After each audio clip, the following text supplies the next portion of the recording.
رخ کریں گے منڈی بہاؤالدین کا 73 من چرس برآمد 12 ملزمان گرفتار مقدمات درج ڈی پی او سید علی رضا منڈی بہاؤالدین ڈسٹرکٹ پولیس آفیسر سید علی رضا نے ضلع کا چارج سنبھالتے ہی منشیات فروشوں کے خلاف گھیرا تنگ کر دیا۔ تھانہ میانہ گندل کے علاقے کھڑکائم کے بارے متعدد شکایات موصول ہوئی، جس پر ڈی پی او سید علی رضا کی ہدایت پر ایس ڈی پی او سرکل ملک وال راجہ فخر بشیر، ایس ایچ او تھانہ میانہ گندل سیف اللہ ماہ پولیس ٹیم نے منشیات فروشوں کے خلاف کارروائی کرتے ہوئے تھانہ پولیس ٹیم نے بدنام زمانہ منشیات فروش 12 ملزمان کو گرفتار کر کے ملزمان کے قبضے سے 73 کلو گرام چرس، رائفل 44 بور اور رائفل 223 بور برآمد کر کے مقدمات درج رجسٹر کیے۔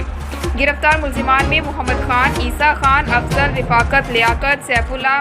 ظہیر، طیب، رابعہ، انصر بی بی، شمریزہ اور کنیز بی بی شامل ہیں۔ ڈی پی او سید علی رضا نے کہا کہ ضلعی پولیس سماج دشمن اور نوجوان نسل کے مستقبل کو تباہ کرنے والے منشیات فروشوں کے خلاف بڑے پیمانے پر کارروائیاں جاری رکھے ہوئے ہے۔ ڈی پی او سید علی رضا نے کہا کہ منشیات فروشی جیسے مکروہ دھندے کو کسی بھی صورت برداشت نہیں کیا جائے گا اور منشیات فروشوں کے خلاف مزید گھیرا تنگ کر کے ان کے خلاف سخت محکمانہ کارروائی کی جائے گی اور ان کے ساتھ آہنی ہاتھوں سے نمٹا جائے گا۔ ایسے افراد کسی قسم کی رعایت کے مستحق نہیں۔